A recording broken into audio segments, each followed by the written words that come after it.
प्रिय छात्रों, नमस्कार। बरमाज आईएएस की इस इंडियन पॉलिटी सीरीज में आपका हार्दिक स्वागत है। आज हम शुरू करते हैं नीति निर्देशक तत्व भाग 2।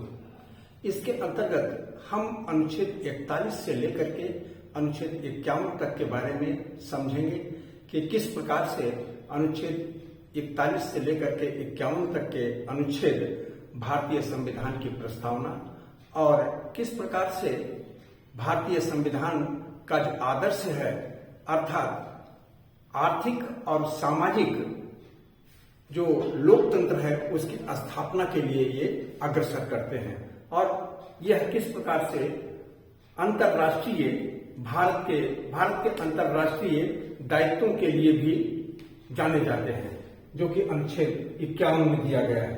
तो अब शुरुआत करते हैं अनुच्छेद 41।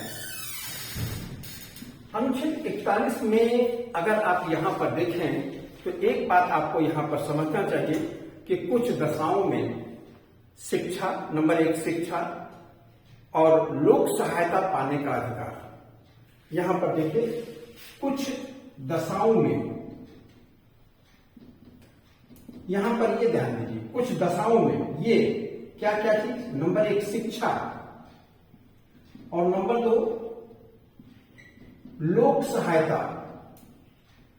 दोनों चीजें, दो बातें कही गई हैं।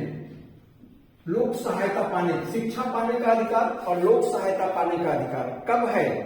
शिक्षा पाने के अधिकार के साथ साथ लोक सहायता, कब ये शिक्षा पाने का अधिकार और लोक सहायता कुछ पाने के अधिकार हैं। यहां पर देखिए जो क्या क्या चीज कही गई है, किस किस संदर्भ में पाई गई है। पहली चीज तो आप यहां पर देखें बेकारी में, दूसरी चीज बुढ़ापा में, तीसरी चीज बीमारी में और चौथी चीज निःशक्तता में। तो यहां पर देखिए बेकारी, बुढ़ापा, बीमारी और निःशक्तता, ये 4 दशाएं हैं जिसमें कि शिक्षा और लोक सहायता पाने का अधिकार कहा गया है।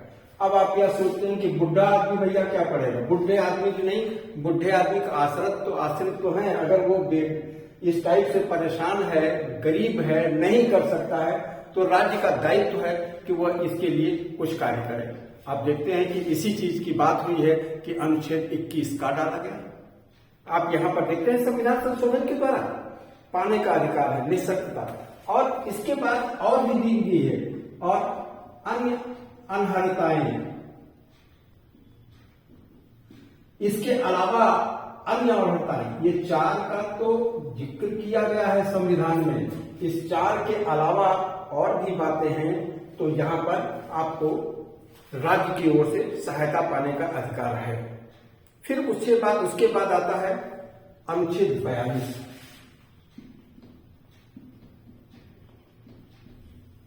अनुच्छेद 42 में क्या क्या चीज है?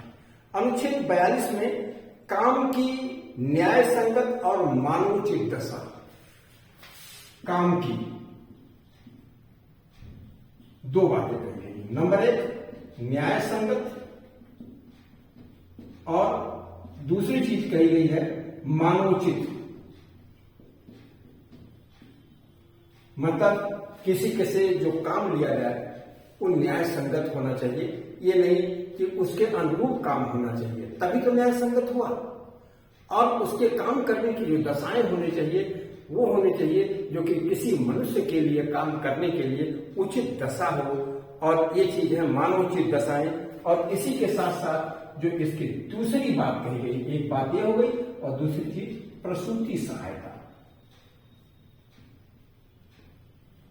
ये अनुच्छेद 32 में एक बात ये और दूसरी बात ये, यहां पर देखिए अनुच्छेद 32 में ये बात और ये प्रसूति सहायता, ये 2 बातें कही गई हैं। अगर आप इतने ही की पॉइंट को ध्यान रखते हैं तो ये अनुच्छेद आपके साथ क्लियर होगा, आपको कहीं पर भी दिक्कत नहीं आएगी। तो अनुच्छेद 41 और 42 की बात हमने यहां पर कर दी। अब 42 के बाद अनुच्छेद हम 43 की तरफ आगे बढ़ते हैं। अनुच्छेद 43,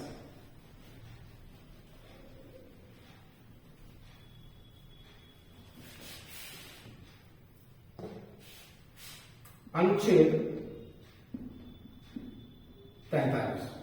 अनुच्छेद 43 क्या चीज है? अनुच्छेद 43 में आप यहां पर देखें, कर्मकारों के लिए निर्वाह योग्य मजदूरी। यहां पर है कर्मकारों के लिए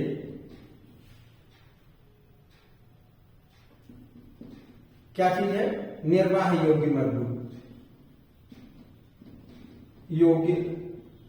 मजदूरी। अब आप इसके अंतर्गत देखिए वो कैसे करेगा। एक चीज यह है कि राज्य कैसे करेगा कर्मकारों के लिए निर्वाह योग्य मजदूरी की बात। सबसे पहली चीज है उचित विधान के द्वारा, और दूसरी चीज है राजनीतिक संगठन के द्वारा, और तीसरी चीज है किसी अन्य रीत से। पहली चीज कैसे करेगा? कैसे? नंबर 1, उचित विधान के द्वारा। दूसरी चीज यहां पर देखें, किसी प्रकार का वो राजनीतिक संगठन बना करके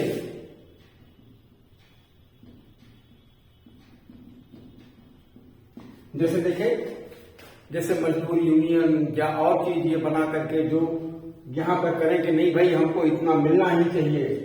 और तीसरी चीज आप यहां पर देखिए किसी अन्य रीत से, मतलब अन्य रीति भी आप लगा सकते हैं। उचित विधान में आप देखिए कि जो न्यूनतम मजदूरी होती है, मजदूरी वो इसी के अंतर्गत जो है सम्मिलित की गई है। न्यूनतम मजदूरी इसी के अंतर्गत यहीं पर जो है ये निश्चित की गई है। और राजनीतिक संगठन जैसे ट्रेड यूनियन, विभिन्न प्रकार के मजदूर संगठन हैं, जिसको हम कहें मजदूर संगठन और अन्य रीत से भी इसके लिए कार्य किया जा सकता है। ये अनुच्छेद 43 की बात है। अनुच्छेद 44 काफी महत्वपूर्ण है और काफी चर्चा में रहा है, जिसको कहें समान नागरिक संहिता की बात पर हम आ गए।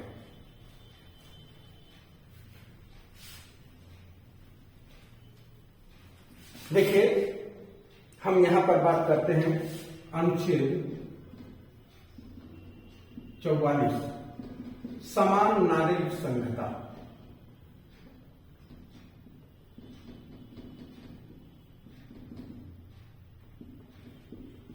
समान नागरिक संहिता का उल्लेख हम यहां पर अनुच्छेद 44 के अंतर्गत जो करना चाहते हैं। अच्छा, एक चीज हम 43 में एक चीज छोड़ जा रहे हैं, उसको भी आपको हम बताते चले, तब 44 पर चले। 43 में कुटीर उद्योगों की भी बात कही गई है, इसलिए हम 43 की बात और कर लें, तब हम चले यहीं पर अनुच्छेद 43।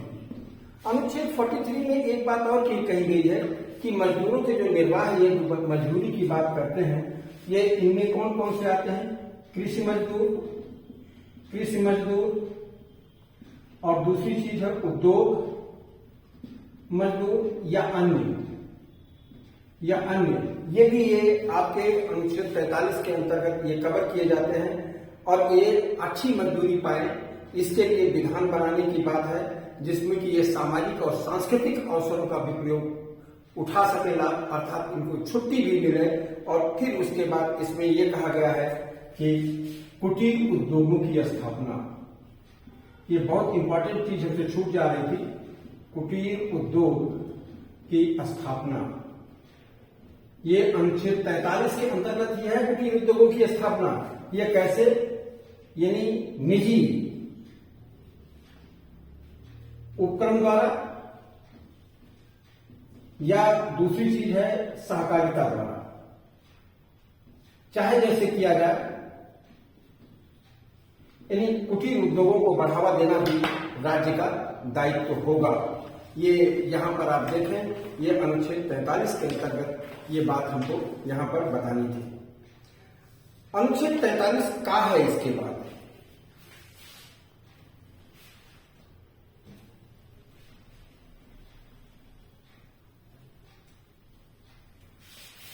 अनुच्छेद 43 का, अनुच्छेद 43 का में है जो 44वें संविधान संशोधन के द्वारा है।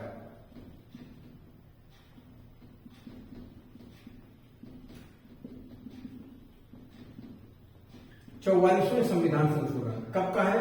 1978 का। इसके बाद ये आया और इसमें क्या क्या चीज कही गई है? उद्योगों के प्रबंध में कर्मकारों का भाग लेना।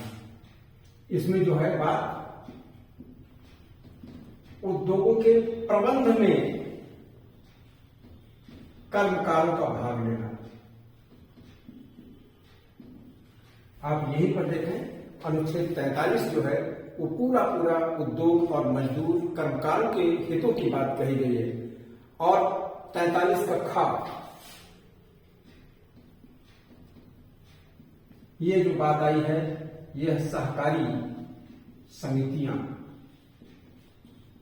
ये इसके अंतर्गत ये सम्मिलित की गई है। अब यहां पर अनुच्छेद ये पूरा होता है कि राज्य जो है ऐच्छिक संगठन के रूप में सहकारी समितियों का स्थापना करे जो कि स्वायत्त कार्य संपादन कर सके। अब इसके बाद हम 45 खा के बाद हम अगले अनुच्छेद पर आते हैं, जिसको कि आप यहां पर देखें। 43 खा के बाद ये 42वें सब। अब हम अगली चीज पर आते हैं कि जो अनुच्छेद 44 है, ये बहुत महत्वपूर्ण अनुच्छेद है 44, जिसके के बारे में आप यहां पर देखें।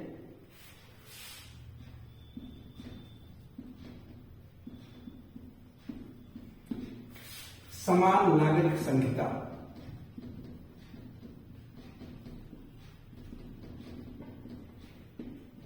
समान नागरिक संहिता में क्या क्या चीज है? आप यहां पर देखें कि समान नागरिक संहिता में हम क्या क्या चीज बताना चाह रहे हैं। पहली चीज तो यहां पर देखिए कि समान नागरिक संहिता में ये सभी जो भारत के नागरिक हैं सबके लिए एक समान नागरिक संहिता। नागरिक संहिता का क्या मतलब है? नागरिक संहिता, ये नागरिक संहिता क्या चीज है? पहली चीज विवाह, और उसके बाद तलाक और उत्तराधिकार के समान नियम सबके लिए हो, सबके लिए कहीं हो। वही चीज हिंदू के लिए हो, वही मुसलमान के लिए, वही सिख के लिए हो, वही ईसाई के लिए हो, सबके लिए अलग अलग ना हो। ये चीज इसमें कही गई है कि राज्य इसके लिए प्रयास करेगा। इस संदर्भ में बड़ा उल्लेखनीय है कि एक केस आया जो 1995 का केस है। 1995 का एक केस है, सरला मुदगल बनाम भारत संघ। यहां पर देखिए बड़ा रोचक केस है। सरला मुदगल साहब के जो पति देव थे वो क्या किए, हिंदू से मुसलमान हो गए और उन्होंने एक शादी और कर ली। उन्होंने कहा कि भाई हमने यहां पर दूसरा विवाह तो किया नहीं, ये सरला मुदगल के जो पति देव थे वो किए। अब सरला मुदगल जो है उनके विरुद्ध उच्चतम न्यायालय में पहुंचे और उच्चतम न्यायालय में ये कहा गया कि भाई कोई भी व्यक्ति जो हिंदू पति है, अगर मान लीजिए बिना अपनी पत्नी को तलाक दिए, उसके बिना संबंध विच्छेद किए अगर वो मुसलमान होकर के शादी कर लेता है तो पहली शादी, इसका मतलब ये नहीं है कि उसकी डिसॉल्व हो गई, वो उसका तलाक नहीं हुआ, वो खत्म नहीं हुई, बल्कि जो मुसलमान से उसने शादी किया वह दूसरा विवाह ही माना जाएगा और इस हिसाब से वह दूसरे विवाह के लिए यानी दो पत्नियां रखने के अपराध का अपराधी होगा, क्योंकि ये भारत में अपराध है। और इसीलिए जो है यहां पर एक चीज ये कहा गया, फिर उच्चतम न्यायालय ने कहा कि भाई जो हम यहां पर देखते हैं कि जो अनुच्छेद 44 है इसका संबंध धर्म से नहीं है, इसका संबंध सामाजिक व्यवस्था से है।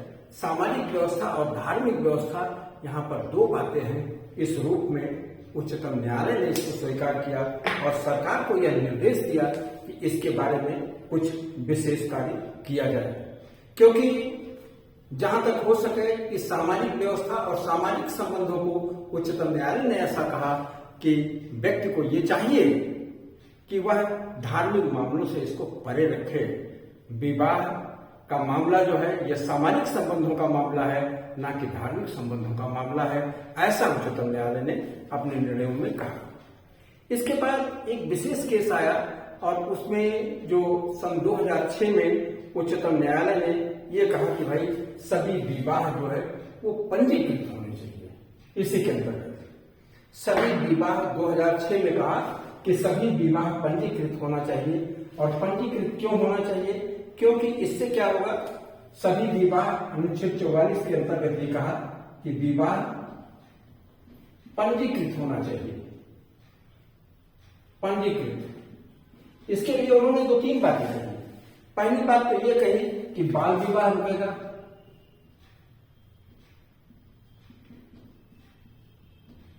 बाल विवाह रोकने के लिए।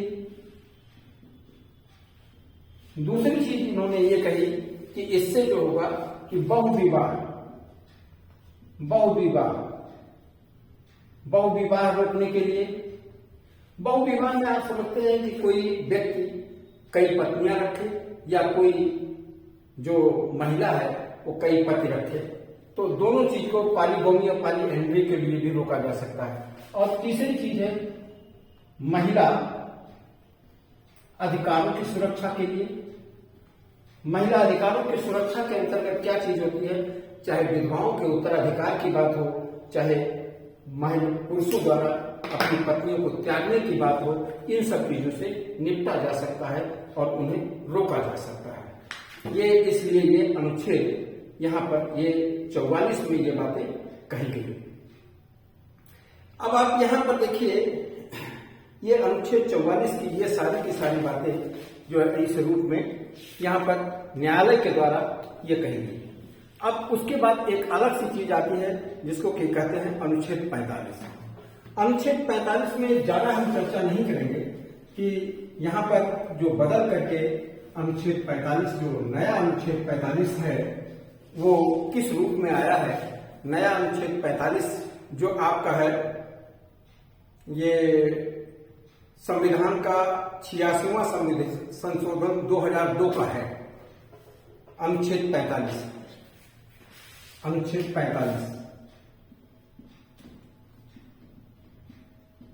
ये लाया गया है जो वर्तमान रूप में है 86वां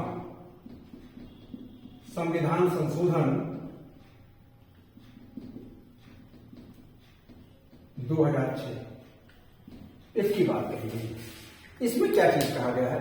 इसमें एक चीज ये कहा गया है कि 2006 के इस संविधान संशोधन में कि 6 वर्ष से कम आयु के बच्चों के लिए उनकी बाल अवस्था की देख रेख, यानी यहाँ पर जो चर्चा की गई है 6 साल से कम आयु के बच्चों की। यहाँ पर आप ध्यान देखिए 45 में है 6 वर्ष से कम आयु के बच्चों की देखरेख। इसी संविधान संशोधन के द्वारा अनुच्छेद आप यहां पर देखो अनुच्छेद 21 का यही तो आया जहां पर 14 वर्ष के बाद यहां पर 14 वर्ष तक 6 से 14 वर्ष के बच्चों की बात कही गई है।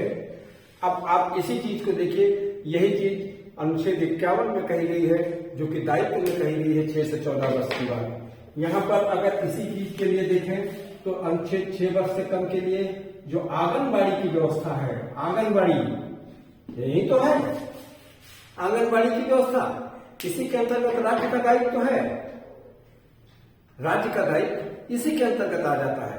अगली चीज आप यहाँ पर देखिए अनुच्छेद जब हम 46 कहते हैं 46 में देखिए अनुसूचित जातियों जनजातियों अनुच्छेद 46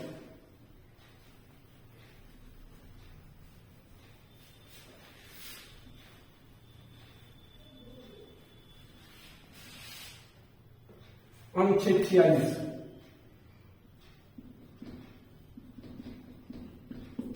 अनुच्छेद 46 में बताया गया है कि अनुसूचित जातियों जनजातियों और पिछड़े वर्गों के लिए जो उपबंध करने की बात अनुच्छेद 46 करता है।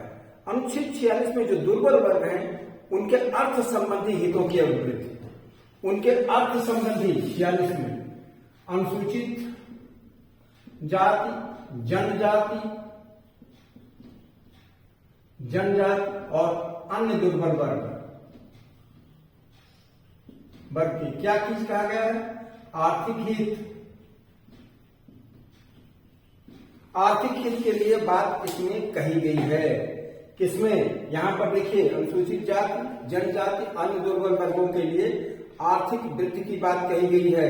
यहां पर देखिए, विशेष रूप से इसमें कहा गया है कि अनुसूचित जाति, जनजाति के अर्थ संबंधी हितों की अभिवृद्धि करेगा।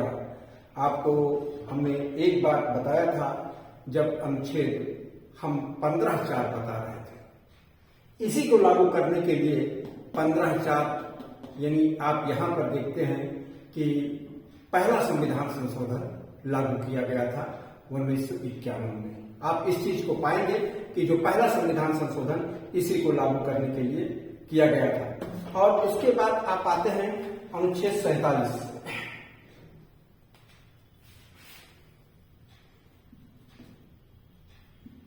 अनुच्छेद 47 जिसमें आप देखें कि राज्य का प्राइमरी दायित्व है। अनुच्छेद 47 में राज्य का प्राइमरी दायित्व यानी प्राथमिक दायित्व। हम राज्य के प्राथमिक दायित्व की बात करते हैं।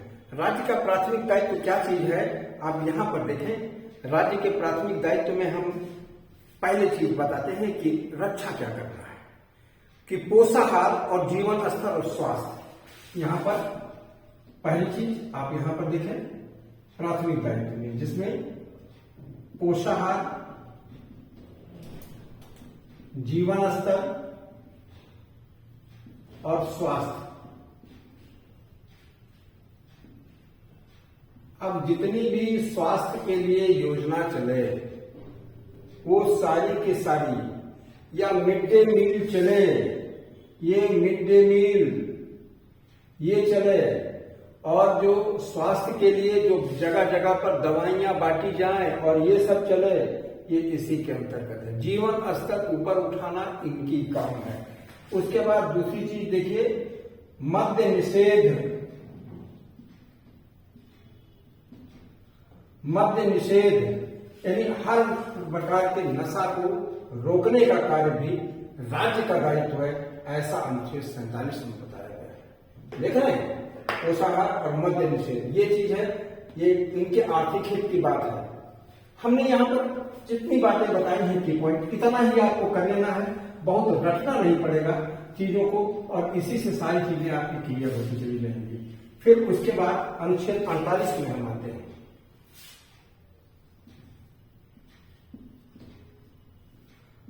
अनुच्छेद 48 में आप देखिए कि इसमें क्या क्या चीज है। अनुच्छेद 48 में पर्यावरण के संरक्षण। 48 में आप देखिए पशुपालन का संगठन, कृषि और पशुपालन। देखिए, कृषि और पशुपालन ये इससे जुड़ा हुआ है अनुच्छेद 48। अनुच्छेद 48 में क्या कहा गया है कि राज्य और कृषि ये राज्य कृषि और पशुपालन के आधुनिक और वैज्ञानिक से इसका जो है सारा का सारा वो प्रबंध करना, ये राज्य का काम है। यहां पर देखिए, और उसके बाद एक चीज ये हो गई, और दूसरी चीज यही अनुच्छेद 48 में आप देखें कि गाय, बछड़ा और अन्य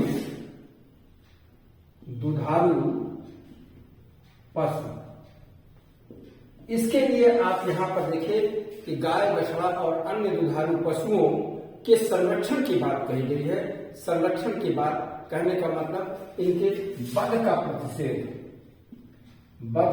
प्रतिषेध, यानी गाय को मारने के लिए, यानी बछड़े को मारने के लिए या अन्य दुधारू पशुओं को मारने के लिए हमारा संविधान रोकता है। इसके लिए राज्य कानून बना सकता है कि भाई आप इनको मारेंगे नहीं। अब उसके बाद आता है अनुच्छेद 48 का। देखिए, जहां पर हम देखते हैं कि पक्ष की बात आ गई और अनुच्छेद 48 का की बात हम जब करने लगते हैं तो अनुच्छेद 48 का में देखिए ये पर्यावरण की बात करता है। अनुच्छेद 48 का जो है आपके लिए यहां पर आप देखेंगे ये पर्यावरण संरक्षण की बात, संरक्षण और संवर्धन की बात। पर्यावरण वरण के संरक्षण एक बात और दूसरी चीज है संवर्धन, मतलब केवल बचाने की बात नहीं करता बल्कि उसको और बढ़ाने की बात करता है। संवर्धन की बात यहां पर की गई है, पर्यावरण के संवर्धन की बात। और तीसरी चीज कही गई है, तीसरी चीज वन्य जीवों के बारे में, वन्य जीवों के लिए भी है यहां पर व्यवस्था की गई है कि उनको रक्षा करना, उनको बचाना, उनको बढ़ाना, ये सारा का सारा ये राज्य का दायित्व है। अब ये देखिए जो अनुच्छेद ये का है ये जोड़ा किसके द्वारा गया है, ये लाया गया है 42वें संविधान संशोधन के द्वारा, संशोधन 1976 के द्वारा ये लाया गया। अब उसके बाद 48 के बाद हम यहां पर आते हैं 49 में अनुच्छेद 49 की बात हम करने लगे।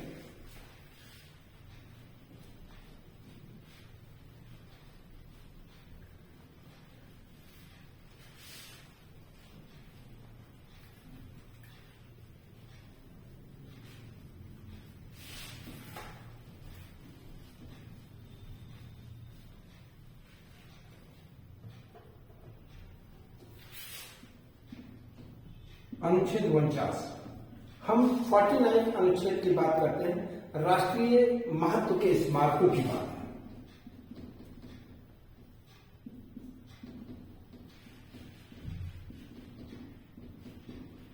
स्मारकों की बात, इनको जो है बनाए रखने के लिए राष्ट्रीय महत्व के स्मारक, स्थान और वस्तु।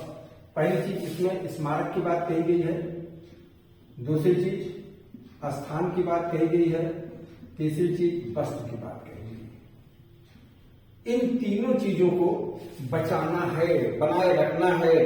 यहां पर क्या क्या चीज है वस्तुओं बात की, इनको लुंठन से, लुंठन का मतलब खराब होने से, लुंठन मतलब खराब होना। जैसे आप देखते हैं कि प्लास्टर टूट गया है और चीज है, लोना लग रहा है, गिर रहा, भैया उससे बचाओ, ये राष्ट्रीय स्मारक की वस्तु है। दूसरी चीज इसके साथ साथ है कि विरूपण,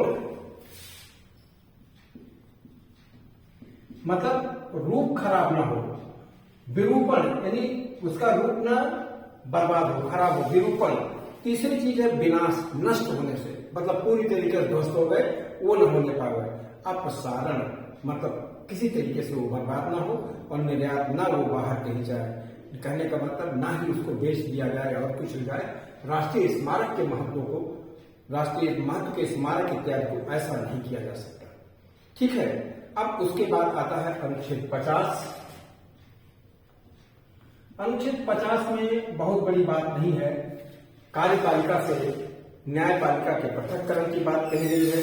और फिर उसके बाद अनुच्छेद 51 में आते हैं। अनुच्छेद 51 में जो अंतरराष्ट्रीय अभिवृद्धि की बात कही गई है, ये अनुच्छेद अभिवृद्धि की बात कही गई है, जिसमें कि ये कहा गया है कि अंतरराष्ट्रीय शांति और सुरक्षा की अभिवृद्धि, पहली बात। दूसरी चीज कही गई है राष्ट्रों के बीच न्याय संगत और सम्मानपूर्ण संबंधों की स्थापना।